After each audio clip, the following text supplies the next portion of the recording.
सब भाग लिए, ना मेडिकोज में कोई है, यहाँ कोई नहीं है, इधर कोई नहीं है, ना डॉक्टर है, ना कोई है, और ना रिसेप्शन में कोई है।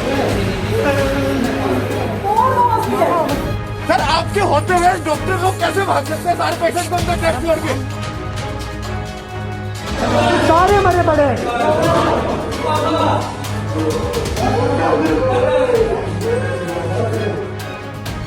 देखिए आपने ये अफरा तफरी, ये चीख पुकार, ये घबराहट और ये डर, ये तस्वीरें हैं साइबर सिटी गुरुग्राम के सेक्टर 56 स्थित कीर्ति हॉस्पिटल की, जहां अस्पताल में तकरीबन 20 कोविड मरीजों का इलाज चल रहा था कि अचानक ही डॉक्टर सहित सभी मेडिकल स्टाफ हॉस्पिटल में जिंदगी मौत से जूझ रहे कोविड मरीजों को छोड़कर भाग खड़े हुए, जिनमें से 6 मरीजों की मौत हो गई।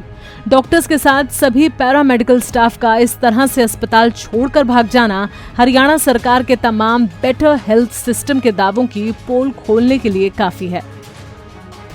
सर आपके होते हुए डॉक्टर लोग कैसे भाग सकते हैं? सारे पेशेंट को अंदर टेस्ट करके हम नहीं मान सकते डॉक्टर को, हम जानते हैं डॉक्टर ही हो। नहीं कहाँ से यार कोई क्राइम करके जाएगा, आप रोक नहीं सकते उसको।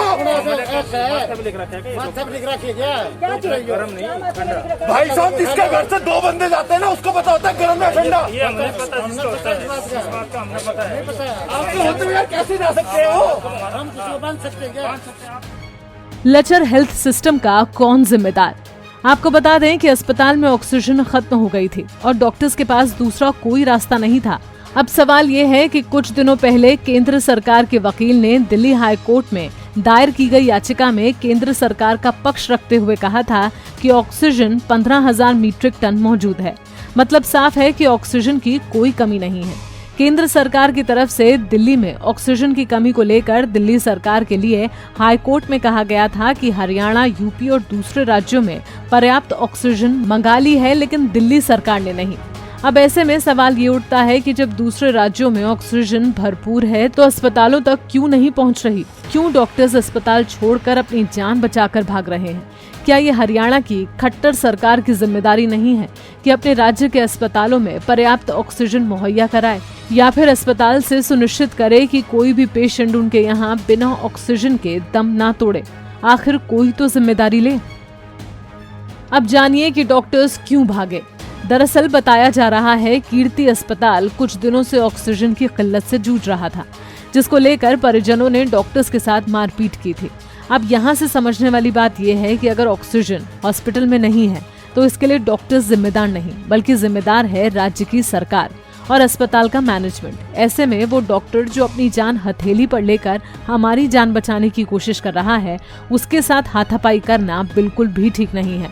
हाँ, ये बात है कि जब समस्या आती है तो दिमाग काम करना बंद कर देता है, पर डॉक्टर्स के साथ मारपीट कोई हल नहीं। घेरना चाहिए सरकार को या फिर हॉस्पिटल मैनेजमेंट को। वहीं पूरे मामले पर गुरुग्राम प्रशासन ने कहा है कि फुटेज पुराना है और मौजूदा हालात से इसका कोई लेना देना नहीं है। दरअसल इस तरह का रवैया सिर्फ हरियाणा का ही नहीं है, बल्कि देश के कई राज्य लचर हेल्थ सिस्टम से जूझ रहे हैं। ऐसे में हम इस जानलेवा वायरस से कैसे लड़ पाएंगे, ये सोचने वाली बात है। और इस लापरवाही के लिए कोई है जो जिम्मेदारी लेगा? शायद नहीं। Bureau desk, Punjab Kesari TV. हमसे जुड़े रहने के लिए हमारे YouTube चैनल को सब्सक्राइब करें और नई वीडियो की नोटिफिकेशन के लिए बेल आइकॉन को दबाएं। अगर आप ये वीडियो Facebook पर देख रहे हैं तो लाइक जरूर करें और ज्यादा से ज्यादा शेयर करें। धन्यवाद।